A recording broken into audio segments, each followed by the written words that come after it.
सबों को जय यीशु। आज प्यारे भाई और बहनों, हम रोजरी माला के एक और मुख्य हिस्सा जो है, हे हमारे पिता प्रार्थना, उस पर थोड़ा मनन चिंतन करेंगे। कि हे हमारे पिता, हम प्रार्थना हर वेद के पहले हम बोलते हैं, यानी 5 बार हम लोग इसको दोहराते हैं। क्यों? इसके बारे में हम थोड़ा मनन चिंतन करेंगे। लूकस का सुसमाचार अध्याय 11 में हम पढ़ते हैं, एक दिन जब यीशु किसी स्थान पर प्रार्थना कर रहे थे तो प्रार्थना समाप्त होने पर उनके एक शिष्य ने उनसे कहा, प्रभु हमें प्रार्थना करना सिखाइए जैसा यूहन्ना ने भी अपने शिष्यों को सिखाया। तब ईसा ने उनसे कहा, इस प्रकार प्रार्थना किया करो। और वहाँ पर हम पढ़ते हैं, हे हमारे पिता की प्रार्थना। सिमिलर प्रेयर जो है हम मत्ती का सुसमाचार अध्याय 6 में भी हम पढ़ते हैं, जहाँ प्रभु खुद बोलते हैं कि प्रार्थना करते समय तुम गैर यहूदियों की तरह रट्टा मत लगाओ, लेकिन तुम्हारे मांगने से पहले ही तुम्हारा स्वर्गीय पिता जानता है तुम्हें किन किन चीजों की जरूरत है। तो इस प्रकार प्रार्थना किया करो, स्वर्ग में विराजमान हमारे पिता, तेरा नाम पवित्र माना जाए, तेरा राज्य आए, तेरी इच्छा जैसे स्वर्ग में वैसे पृथ्वी पर भी पूरी हो। आज हमारा प्रतिदिन का आहार हमें दे, हमारे अपराध क्षमा कर जैसे हमने भी अपने अपराधियों को क्षमा किया है, और हमें परीक्षा में न डाल बल्कि बुराई से बचा, क्योंकि तेरा राज्य, सामर्थ्य और महिमा सदा से तेरे हैं। ये जो है हम इसमें बाइबल में कई बाइबलों में लिखा है, कईयों में नहीं लिखा है, लेकिन इसको हम मिस्सा बलिदान में जब प्रार्थना करते हैं तब हम लास्ट में इसको ऐड करते हैं। तो ये कुल मिलाकर के इसमें 7 पेटिशंस प्रेयर कहलाते हैं। और इसमें हम शॉर्ट में हम बोलेंगे, समझेंगे कि इसमें एक पेटिशन का क्या मतलब है। हम देखते हैं इसमें पहली 3 पेटिशन से हैं वो ईश्वर के लिए हैं, और लास्ट की जो 4 पेटिशंस है वो हमारे लिए हैं, हमारे लिए।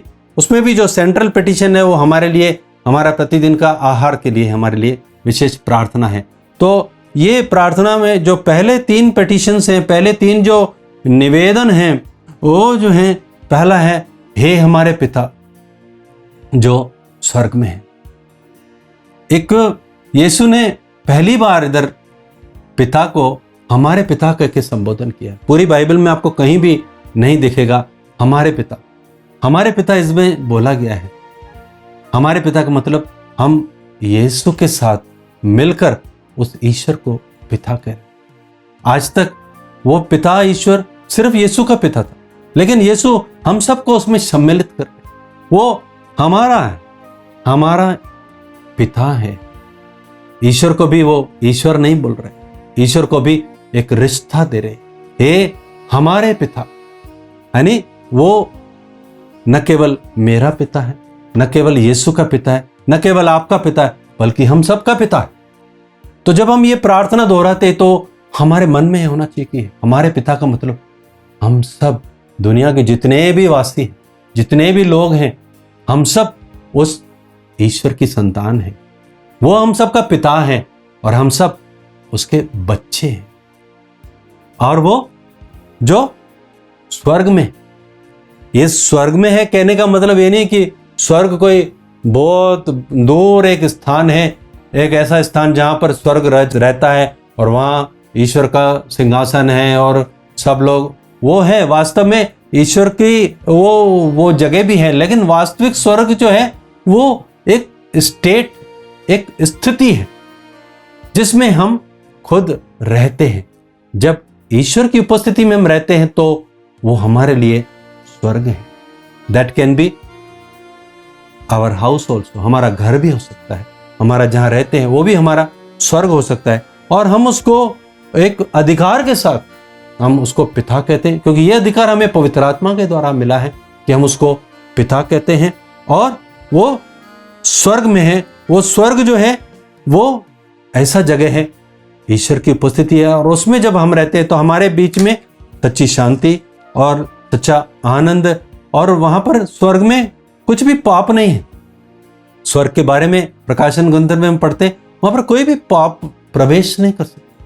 तो जब हम स्वर्ग की परिकल्पना करते हैं तो हम ऐसे स्थान की परिकल्पना करते हैं, हम ईश्वर की उपस्थिति में, जब भी हम ईश्वर की उपस्थिति में आते हैं तो हम एक निष्पाप और निष्कलंक उपस्थिति में आ जाते हैं। हमारे सारे पाप भी हमारे यहाँ से चले जाते हैं, हमारे अंधकार जो है वो सारा दूर हो जाता है। और ऐसे ईश्वर को जो वो स्वर्ग में है, हम उसके नाम को पवित्र करने के लिए प्रार्थना। उसके नाम का पवित्र करने का अर्थ क्या है? उसकी पवित्रता का हम आदर करते हैं, उसके पवित्रता को हम अपने जीवन में स्वीकार करते हैं और उसकी एक तरह से हम उसको प्रभु के रूप में घोषणा करते हैं।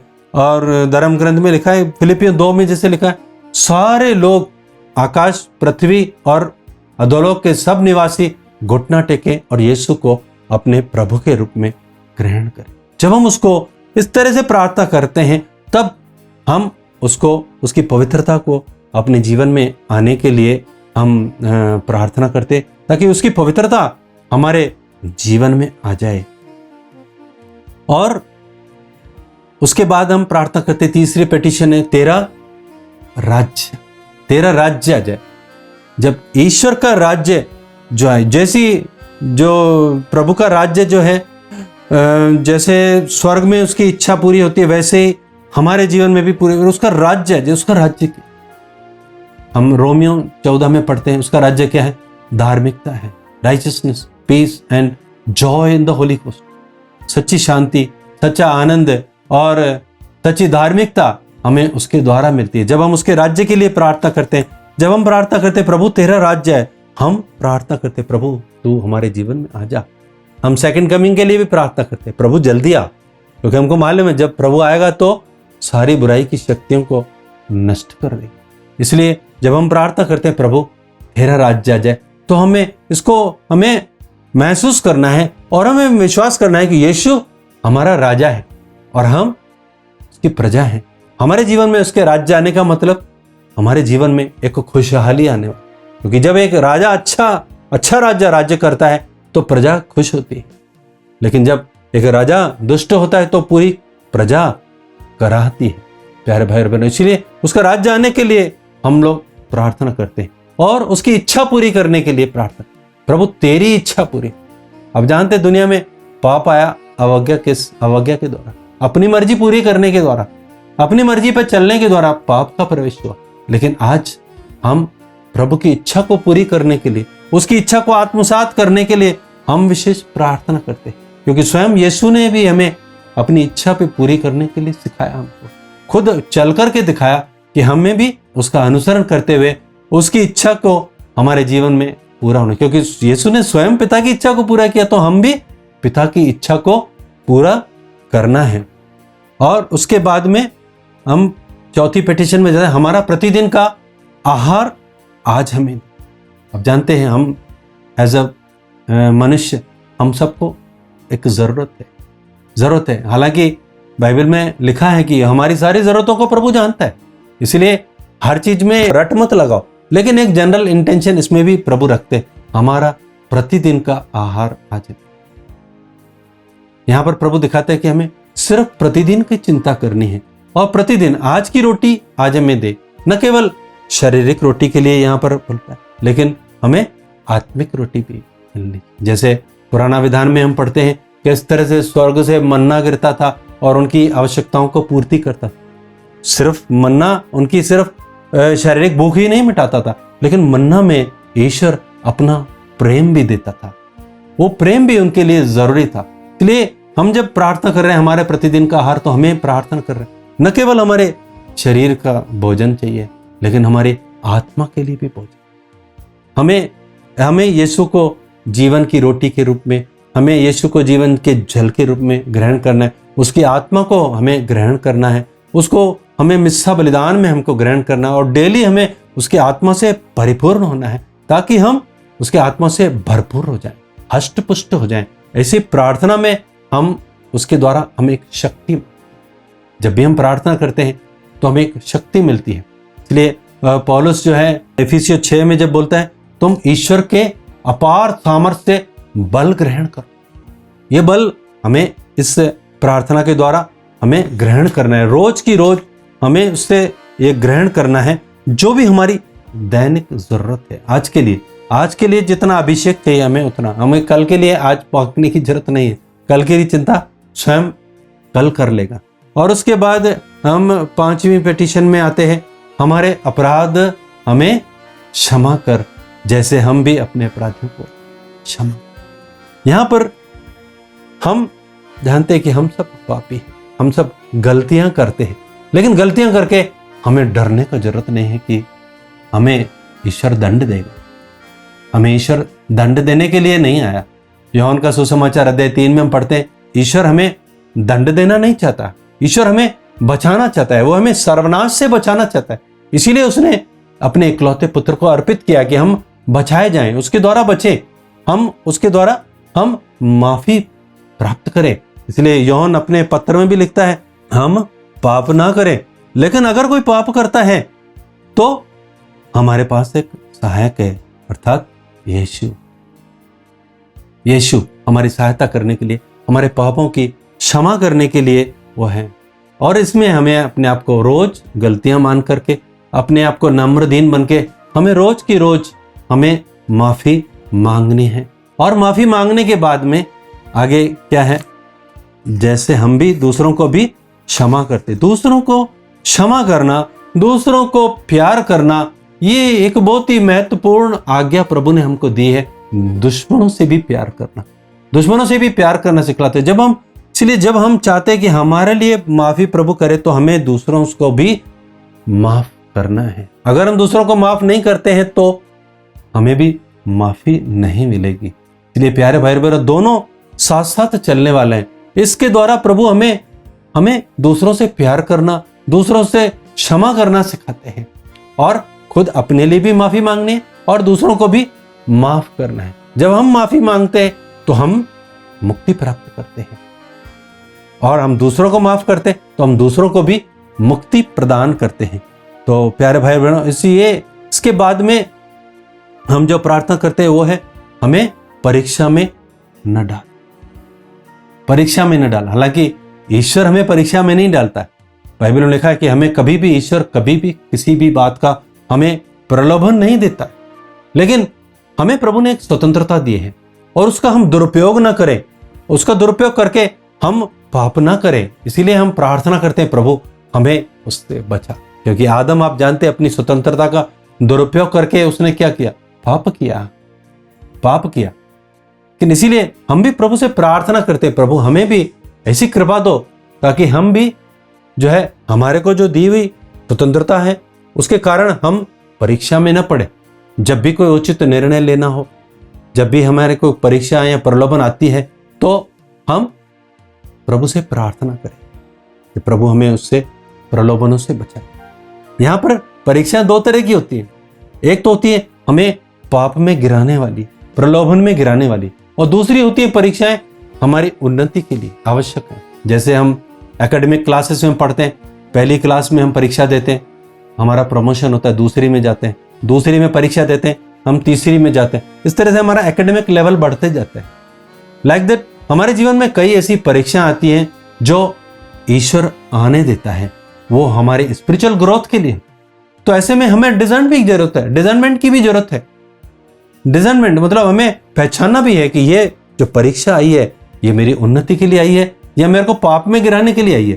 जो पाप में गिराने वाली प्रलोभन है ये शैतान की तरफ से आता है या हमारी इच्छाओं के द्वारा आता है। तो हमें इसको डिसर्न करना है। और अगर ईश्वर की ओर से ऐसी परीक्षा है जिसके द्वारा हमारी उन्नति होती है, पवित्र आत्मा हमारी मदद करेगा और उससे हमें निकालेगा और हमें प्रमोट करेगा नेक्स्ट क्लास में। और उसके बाद है कि हमें बुराई से बचा। प्यारे भाई और बहनों, इस दुनिया में हमें कदम कदम पर पाप से लड़ना होता है, बुराई से लड़ना होता है, शैतानी शक्तियों से लड़ना होता है।